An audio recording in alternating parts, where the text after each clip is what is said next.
Good morning, students. So now let us begin with the next lesson, that is lesson number 3, metals and non-metals.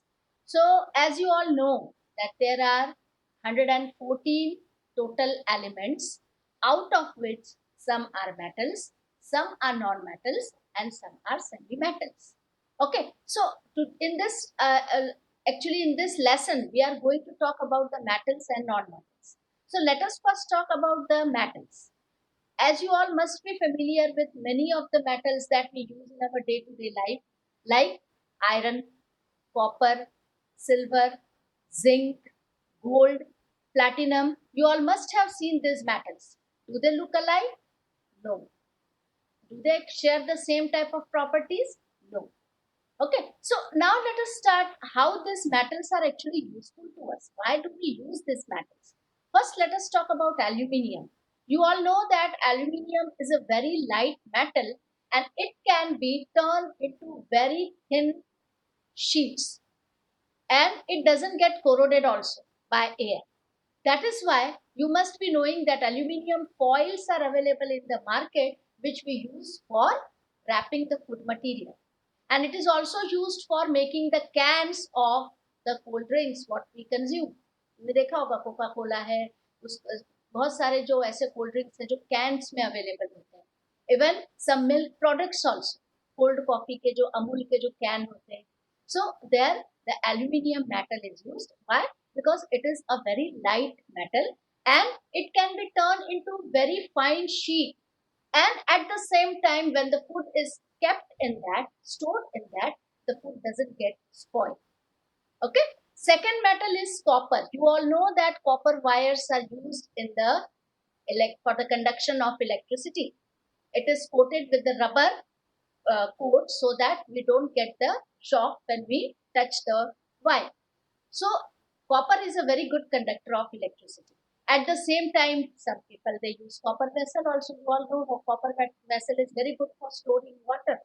लोग सुबह सुबह उसका पानी पीते हैं, उसमें पानी रात को भरते हैं, isn't it? Iron.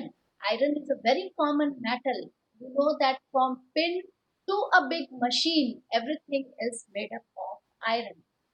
The next metal is mercury. You all know that mercury is a liquid metal and we see mercury in the thermometer. Okay, now next metal is lead. Lead is used in the chimneys for protecting it against the water. Layer की तरह उसको use करते हैं in the chimneys. Okay, at the same time for flow of water, their pipes, they are also made up of lead. And at the same time, lead is a metal which protects from radiations. We have already talked about radiations last year. Okay, so the next type of metal, next category of metals, gold, silver, and platinum. You all know that gold, silver, platinum, they are precious metals used for making ornaments. Platinum is also used as electrodes also. It is also used for microsurgery also. So from this discussion, you must have come to know how important the metals are. Okay, now let us talk about some of the very common physical properties of the metals. What are the physical properties of metals? So first physical property of metal is that metals have luster on their surface. Now what is the meaning of luster? Luster means shining. Metals have shining on their surface. So first property of metal is they have luster. Second property, metals are generally hard. We cannot break them. But there are certain metals like sodium and potassium. They are very soft. They can be very easily cut with the help of a knife. Okay, now if we talk about the metals, suppose if we talk about any metal like iron, copper, if you struck those elements, metals with a hammer, you will see that they won't be broken into pieces, but they will turn into sheets. So turning into sheets is called as the property of malleability. So metals are malleable. You all must be knowing that we use a very thin wire of copper in the cable, electric cable. So that thin wire of copper is made from the copper metal. So that property of drawing the wires out of the metal is called as the ductility. So metals are ductile by nature. Okay. Now next, when we hammer the metal, if we struck the metal, they will produce sound. So that property that they produce sound when they are beaten. So this is another very important property of metal. You know that your school bell are made up of metals. In the bells in the temple or in the church, they are made up of metals. Even at home also, if some vessels fall down, तो क्या होता है उसमें से बहुत सारी noise आती है. So metals produce sound when they are brittle. Next property of metal, that they are very good conductor of heat. We know that we use the vessel, stainless steel के vessel use करते हैं. Why do we use those metals? Why? Because they conduct electricity. They conduct heat. Okay, so metals are very good conductor of heat. Next property is the property of conduction of electricity. Metals are very good conductor of electricity. The electric current can very easily pass through them. So the best example is copper. We know that in the electric cable we use copper wire. So now let us see I will show you one video which will show you how can we say an activity, how can we say that metals are good conductor of heat. Okay, I will share one video. Here there are many videos for you to show. इस lesson में बहुत सारे videos हैं तुम्हारे लिए. Very easily you can you will understand also.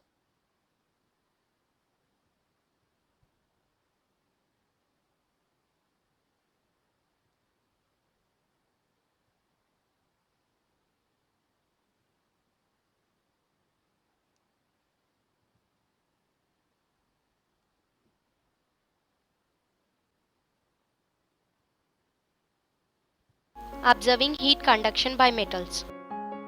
In this module, we are going to learn about heat conductivity of metals. We already know that metals conduct heat. Here is a wonderful experiment to prove that metals conduct heat. Materials required for the experiment: stand, iron rod, nails, candle, matchbox, screw. Procedure: take a stand, fix the iron rod to the stand by using a screw.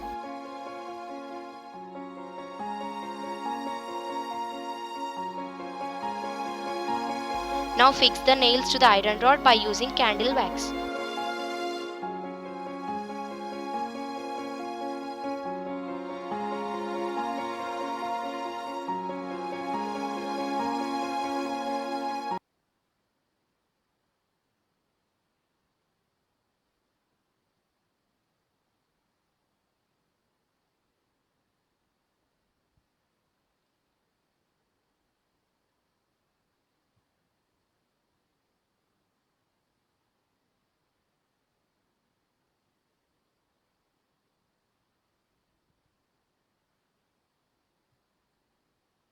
I think you are sharing two videos. Wait, let me share again one more time.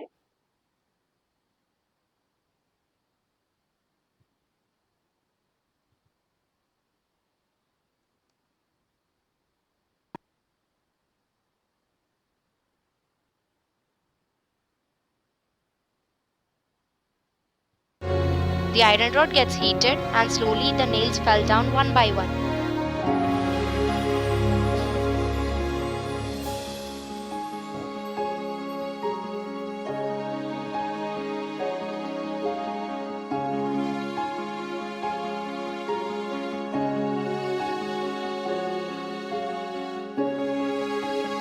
This experiment clearly shows that heat moves from one end of the iron rod to the other. This property is known as conductivity of heat. In this module, we have learned that metals. So by this activity, you all can see that the metals are good conductor of heat. They conduct heat whenever they are heated. That is the reason why we use the cooking vessels. Okay. Now let us see the another video which will explain you how the metals they conduct electricity.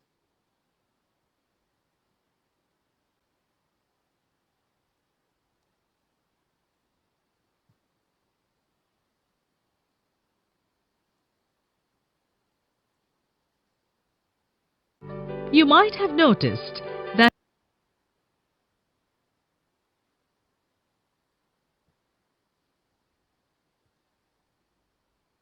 are good conductors of electricity.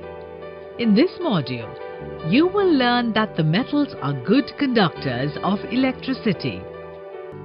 You might have noticed that electricians use an electric tester that has a plastic insulation at the touching or holding end. Why is it so? Well, you will be able to answer this question after doing this activity.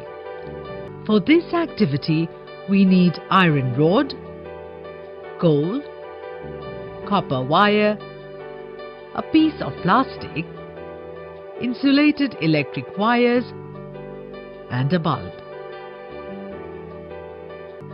Make an See students, both these activity are given in your textbook.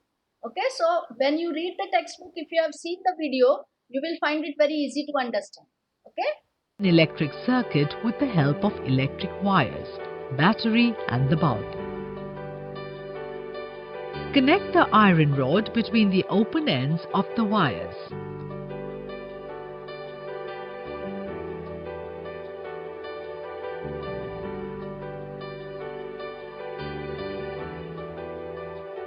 What do you see?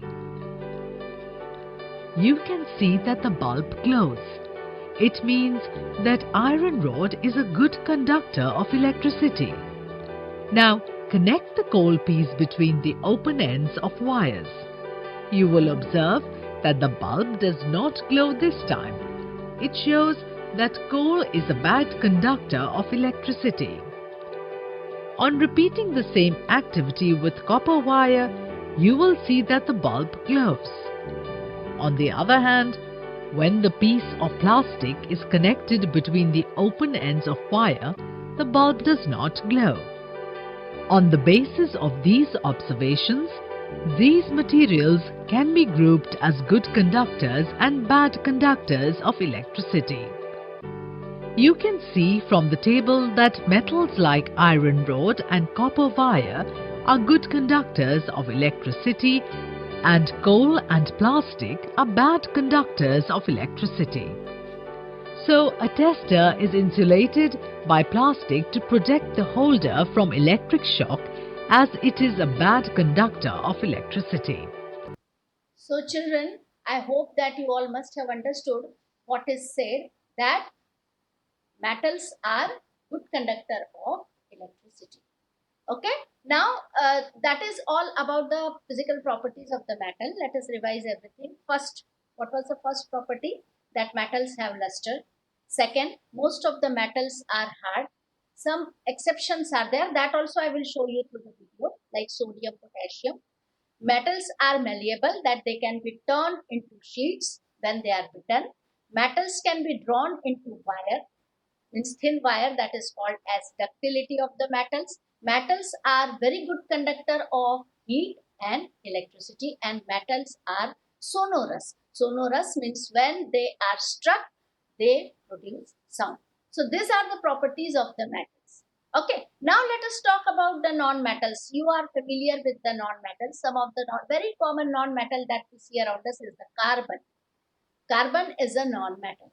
Now, like sulfur, iodine, these all are like oxygen, hydrogen, sulfur, iodine, chlorine, bromine. These all are the non-metals. Now, what are the properties of non-metals? Actually, the non-metals are found in all the three states. They are found in solid state also, gaseous state also, and liquid state also. Liquid state, only one non-metal is there, that is bromine. Bromine is found in liquid state. Other hydrogen, oxygen, nitrogen, they are found in gaseous state. And other non-metals like carbon, phosphorus, iodine, they are found in solid state. So first physical property of non-metal is that they are found in all the three states. Second thing, they are brittle. Brittle means if you apply pressure on them, they will turn into pieces. वो टूट जाएंगे. They will turn into pieces and then they will turn into powder. Means they are brittle. Third point, that they are not ductile. They are neither malleable nor ductile. they do not produce sound when they are bitten. किसी भी अगर non metal को तुम struck करोगे तो they won't produce sound. They are bad conductor of heat and electricity. Okay, so this is the properties of non-metals, in which you can see that they are just the opposite of metals. Okay, now let us see one more video which will make you clear about the properties of the physical properties of the metals and non-metals. Let us share this video.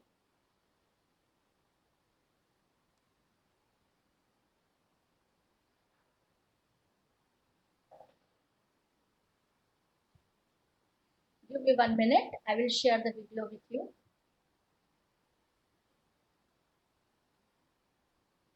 This will make all the picture clear for you.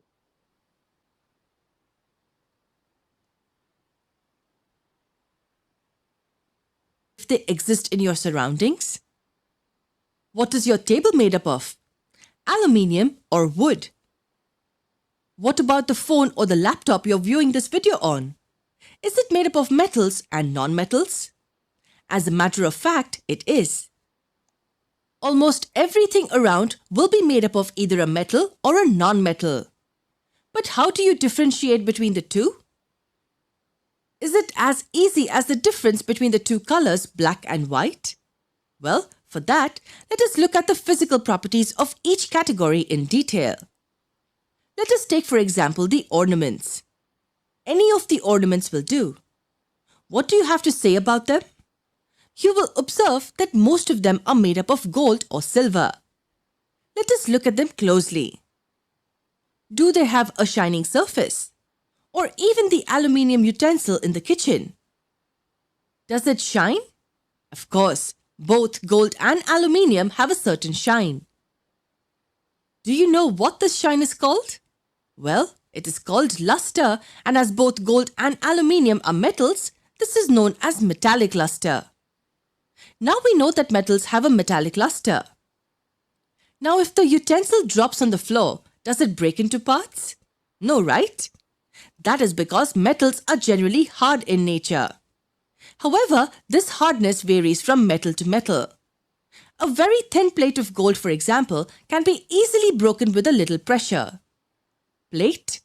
Did I say plate of gold? How do you think huge aluminium sheets are made? Or sheets of copper or zinc? If I take a hammer and beat them, will they break or will they turn into sheets? It is the amazing property of metals to be beaten into sheets. And we call this property of metals as malleability of metals. Most metals can be beaten into thin sheets. Do you know another important property of metals? Have you ever seen copper wires or thin gold wires used to make jewelry? Metals, by nature, can also be drawn into wires. Do you have any clue as to what this property is called? It's called ductility of metals. The ability of metals to be drawn into wires is called ductility. There is an amazing fact I want you to know. A single gram of gold can be drawn into a 2-kilometer long wire. Now see, single gram of gold can be drawn into a wire of 2 kilometer. Is it not amazing? So thin wire you can make out of the gold. That is why it is used for making ornaments. Okay? Isn't that amazing? Well, there are some more interesting properties of metals.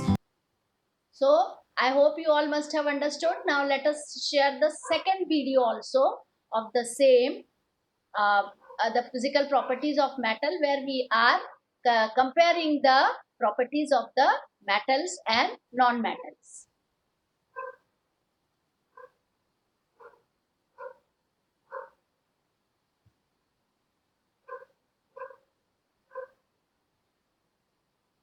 Children, let me share the video with you all.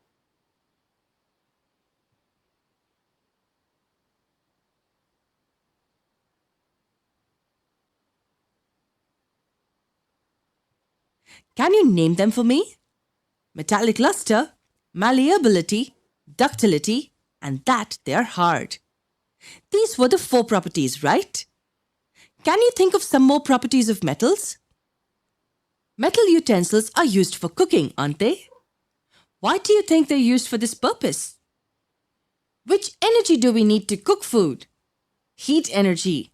Correct. We need heat energy to cook food, and metal utensils are good conductors of heat. They help transfer heat evenly through the entire surface and provide even heating. No doubt, most metals are known to be good conductors of heat. Do you know the two best conductors of heat? They are silver and copper. Two other metals like lead and mercury are comparatively poor conductors of heat. Electric wires were also made up of metals, right? Why is that? It's because they are good conductors of electricity too. If we have a battery and a bulb connected in a circuit with a metal wire, you will see that the bulb will glow when the switch is closed. And because they are good conductors of electricity, they are coated with rubber-like material. This rubber-like material acts as an insulator which protects us from being electrocuted. So I told you that electric cables, they are covered with a rubber coating so that you don't get the electric shock If we touch the wire by mistake. Do you know any other property of metals? What happens when we strike a metal on a hard surface? Like utensils banging against the sink. Can you hear a sound produced by metal? Yes, this is another property of metals. We can call metals as sonorous, meaning they produce sound when hit against a hard surface. No doubt, school bells, church bells, or the bells in a temple are made up of metals. If these are the characteristics of metals, what do you think will be the characteristics of non-metals?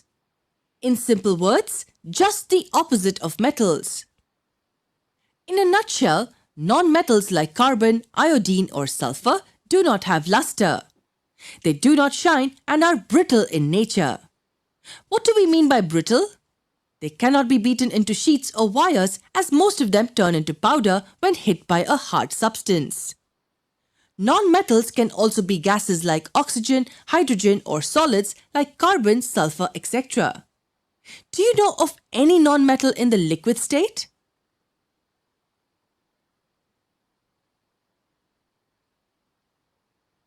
Bromine is the only non-metal which is in the liquid state. Non-metals do not conduct heat or electricity, and they do not produce that sound when hit against a hard surface. This means that they do not have the property of sonority. So isn't it easy and simple to differentiate between metals and non-metals only on the basis of their physical properties? Wait, but mercury is a metal in liquid state at room temperature, and bromine is a non-metal in a liquid state at room temperature. How do we differentiate between the two based on physical properties?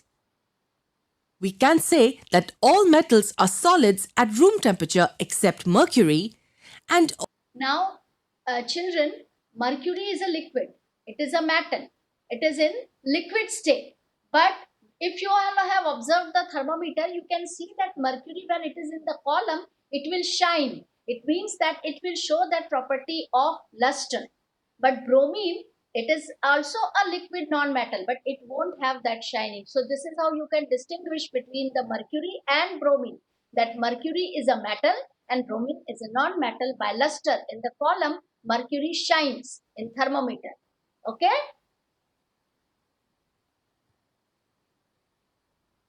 all non-metals are either solid or gaseous except bromine. Well, this is not it. There are a few more exceptions that break the physical appearance norms of metals and non-metals. For example, most metals have high melting point, which means that they need a large amount of heat to melt. But look at the two metals gallium and cesium. They melt when you keep them on your palm. We must say then that these two metals have a very low melting point. Look at another exception in non-metals. Iodine, for example, is a non-metal, but it has a property of the metals. Can you point out which property I'm talking about? Correct, the luster. Iodine has shine or luster, which is technically the property of metals. Take another example, carbon, for instance. What is carbon? Is it a metal or non-metal? Yes, carbon is a non-metal, but look at diamond or graphite. They all come from carbon. They are known as allotropes. The different forms in which carbon can exist are called its allotropes. Let us look at the allotrope diamond of carbon. It is known as the hardest substance and has an extremely high melting point and boiling point. Aren't these the properties of metals? But it is surprising that diamond is an allotrope of carbon, which is non-metal. Diamond too is a non-metal, but Now you can see the exception. Carbon, you all must have seen the carbon in kajal, isn't it? So that carbon, you can see that it is very soft. But the allotrope, you must have seen the carbon in your pencil lead. वो भी कितना होता है? It easily breaks down. But see the carbon, diamond, it is also another allotrope. Allotrope means when the same element exists in two or more than two forms. So this allotrope of carbon, which is called as diamond, it is the hardest of all the substances. And graphite, which is used in the pencil lead, it is the brittle substance. So why is it so? Why iron diamond is so hard and graphite is so soft? So that again because of the structural arrangement of the carbon atom. उसमें जो carbon का जो arrangement है diamond में और graphite में, it gives the totally different physical property to diamond and graphite. Okay? strongly exhibits the properties of metals. Now that we know of so many exceptions, do you think it's easy to differentiate between metals and non-metals based on their physical properties? I doubt that, but don't worry. There is another. So now we have come to the physical difference between the physical properties of the metals and non-metals. But that is not enough to differentiate. So next part means how can we differentiate between the properties of the metals and non-metals? That will be through the chemical properties.